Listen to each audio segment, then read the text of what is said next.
One attack on America looked so much like a formula action-packed Hollywood disaster movie that it had "Made in the USA" written all over it. The only difference is it used real props and real people. It had terrorist villains, American firefighter heroes, fireball explosions, collapsing buildings, pedestrians chased by dust clouds, and it even had a God Bless America music score. Well-positioned cameras shot the action-packed drama from every conceivable angle. Just the picture of the helicopter landing and the president walking in, and then the 19 hijackers have been Saudi nationals. So in the terrible... He said that he didn't believe that Osama bin Laden... No one has blamed or accused him formally. That how many people worked in the city is confirming that some 265 firefighters are believed.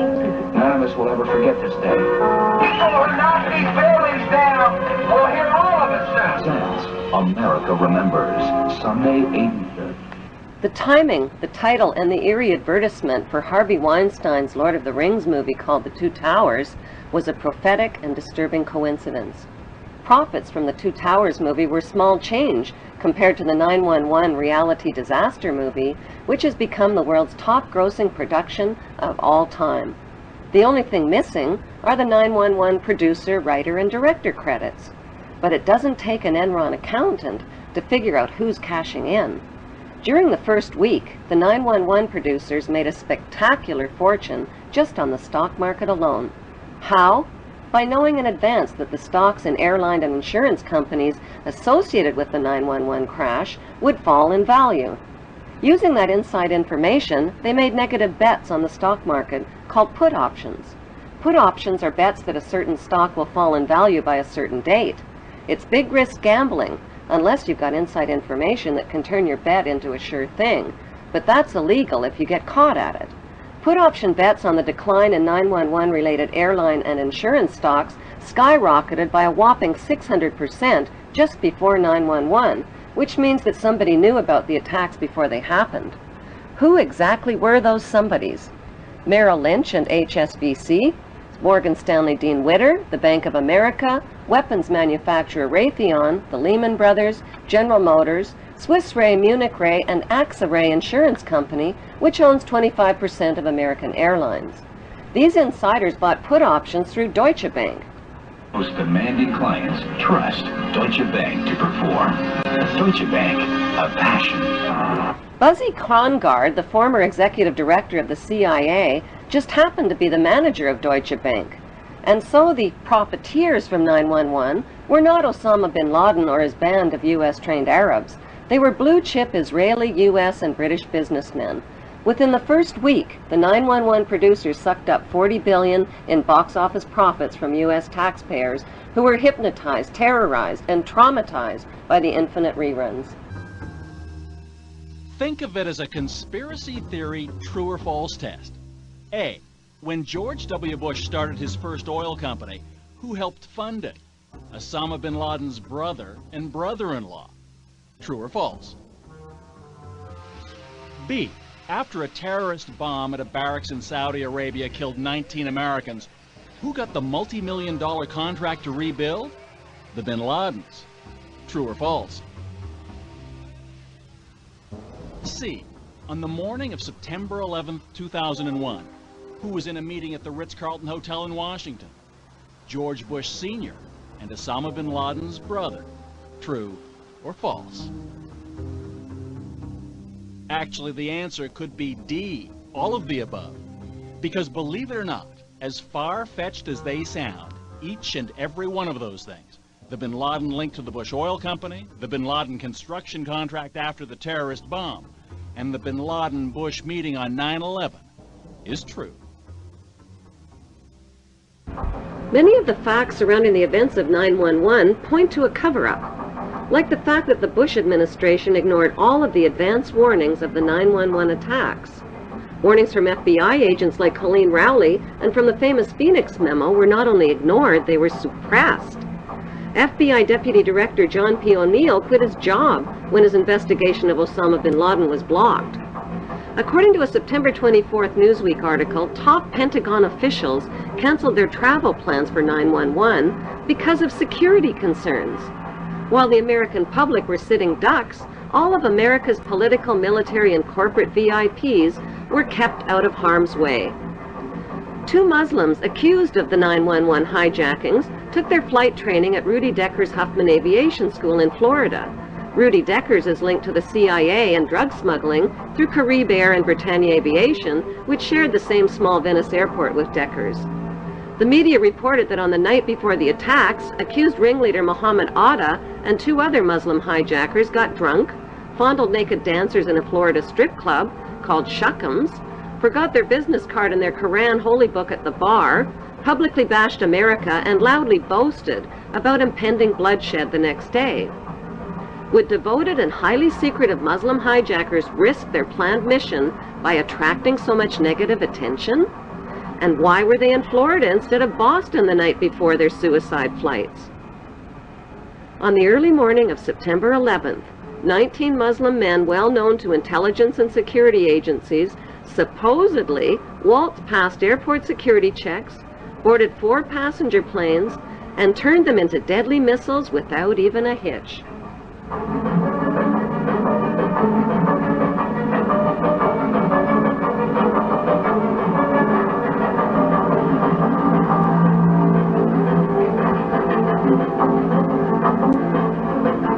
By 8:13 a.m., flight controllers temporarily lost radar contact with American Airlines Flight 11 and reported a suspected hijacking. Even though Andrews Air Force Base is only 10 minutes from Washington, emergency response fighter jets took close to an hour instead of the typical 15 minutes to scramble and begin searching for the hijacked planes. By then, it was too late. President Bush already knew about the first Flight 11, which occurred at 8:46 a.m., when he sat down to chat with school kids at Booker Elementary School. It wasn't until 9:05 a.m. that he was notified that a second plane, Flight 175, had also crashed into the World Trade Center and that America was under attack. Instead of being whisked to safety in this national emergency, Bush nodded and continued chatting with the kids for another 20 minutes about a pet goat, while American citizens were burning alive and leaping to their death from the smoking towers. Wailing against the wind as they fell, almost as if they had second thoughts. I was absolutely horrifying.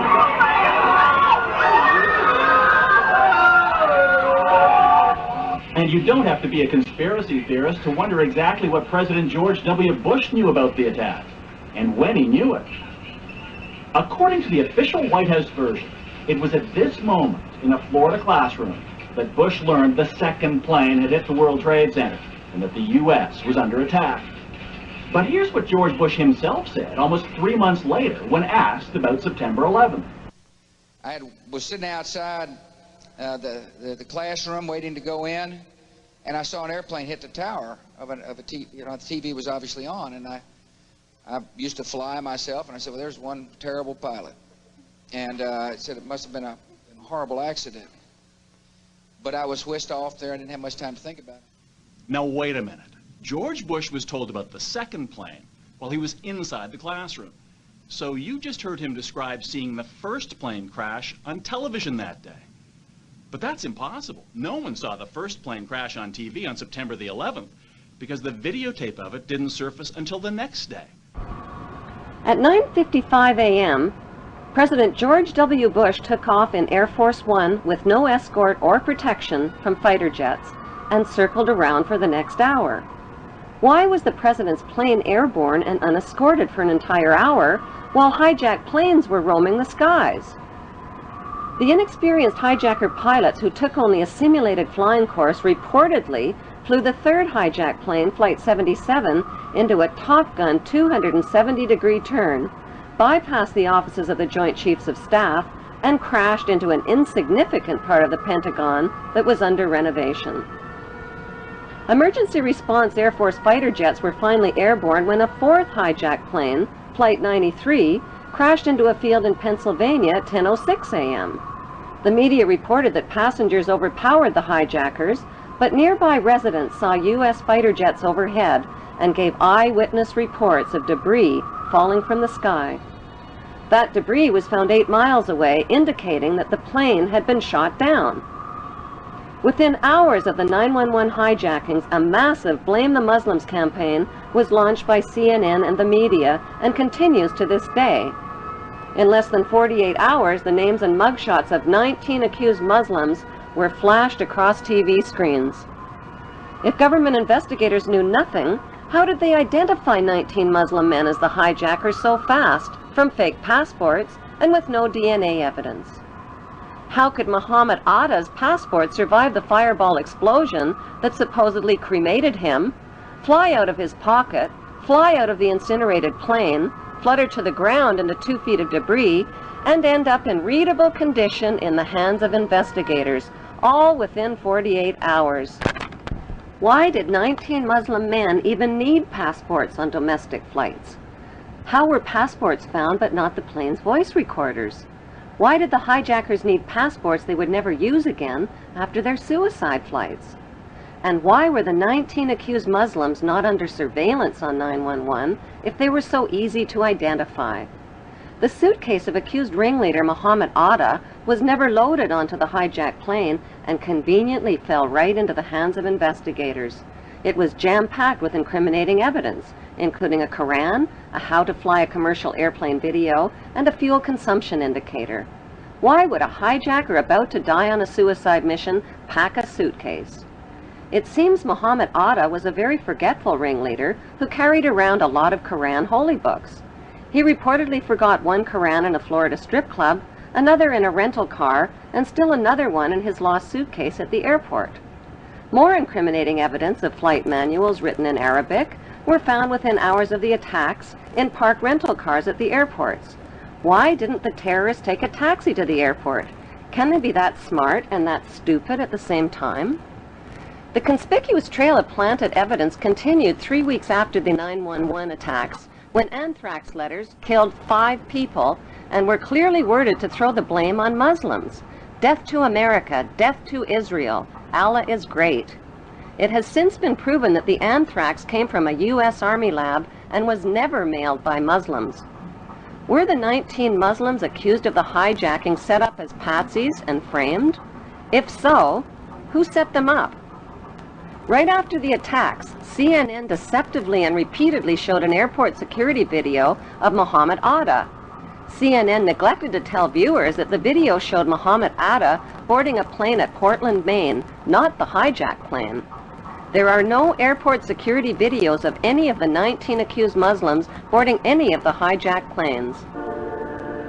Right after the 911 attacks, CNN reported that the U.S. government had a tape recording of Osama bin Laden telling his mother that something big was about to happen and that she wouldn't be seeing him for a while. CNN later acknowledged that the report was false. Osama bin Laden consistently denied being involved in 911 and claimed the Israeli Zionists were behind the attacks. According to Japanese, Chinese, and Indian news reports, Osama bin Laden was killed in Afghanistan in the fall of 2001 and was buried in an unmarked grave by his own men.